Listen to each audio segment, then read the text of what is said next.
Comment faire pour faire Jésus le maître de ma vie? C'est une bonne question parce que le standard est quand même assez élevé, comme on a vu. C'est vraiment pas évident. J'ai déjà parlé à des personnes qui ont vécu des choses extrêmement difficiles dans leur vie.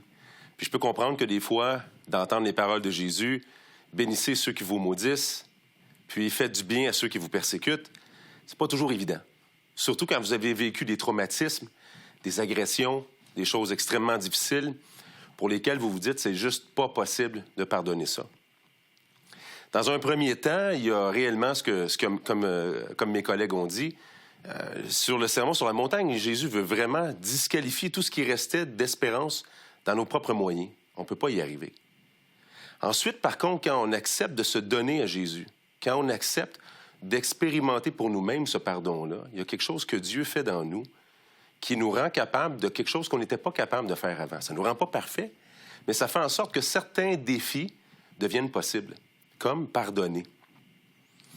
J'expliquais à quelqu'un à un moment donné qui m'expliquait quelque chose qui s'était passé dans sa vie, et puis, en toute honnêteté, la chose qui m'était décrite était tellement souffrante que ça me brisait juste d'entendre l'histoire. Et donc, cette personne-là me disait, avec des pleurs, avec des larmes, « Je peux pas pardonner. Je voudrais, parce que ça me ronge par en dedans, mais je suis pas capable. Je suis pas capable. C'est impardonnable. » Et puis, après avoir constaté qu'effectivement, humainement, on ne pouvait pas pardonner à une chose comme ça, ou à la personne qui avait posé des gestes envers elle, j'ai pu lui expliquer quelque chose. C'est qu'il y a un type de pardon qui n'est pas humain. Il y a un type de pardon qui est spirituel. Il y a quelque chose qui est surnaturel. Ce pardon-là, il est accessible uniquement. Je vais l'exprimer comme ça ici pour que vous puissiez le voir. Imaginez que Dieu est ici, que les humains sont ici, c'est-à-dire que vous êtes ici, et que la personne qui nous a fait du tort est là. La personne qui nous a fait du tort a brisé quelque chose. On n'est pas capable émotivement de réussir à remettre à cette personne-là la dette qu'elle a encourue contre nous. Mais en même temps, il y a Dieu qui est là. Et nous, par rapport à Dieu, il faut arrêter de se focusser par rapport à la personne qui nous a fait du tort. Il faut qu'on regarde maintenant Dieu et qu'on voit qu'est-ce que nous, on a fait pour briser sa loi. Toutes les fois où on a fait du mal aux autres, même si ce n'était pas un mal semblable. Donc, le focus ne doit plus se faire sur cette personne-là, il doit se faire sur la personne de Dieu. Et c'est ce que Jésus est en train de faire dans le Sermon sur la montagne en disant, le standard, c'est Dieu.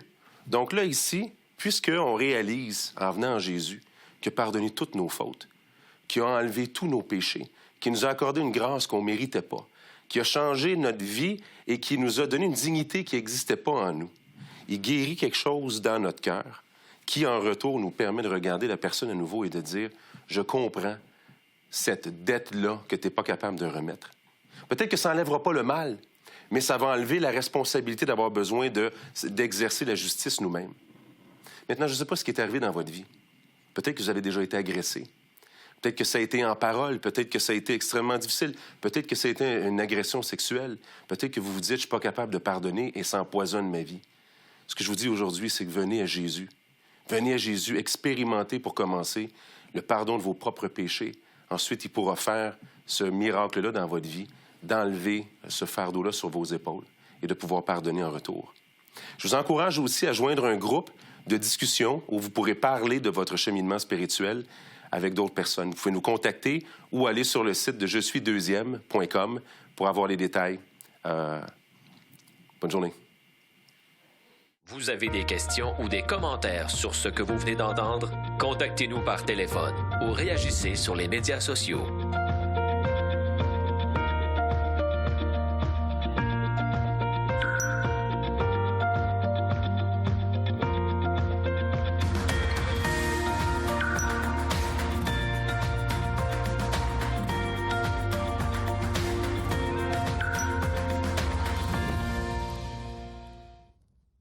L'heure de la bonne nouvelle, en collaboration avec le Messager chrétien, vous offre gratuitement le recueil de méditation quotidienne La Bonne Semence. Pour en recevoir un exemplaire, écrivez-nous à l'heure de la bonne nouvelle, casier postal 25015, Trois-Rivières, Québec, G8Y0B5. Vous pouvez également nous joindre à info@hbn.ca ou par téléphone 1-866-509-1319.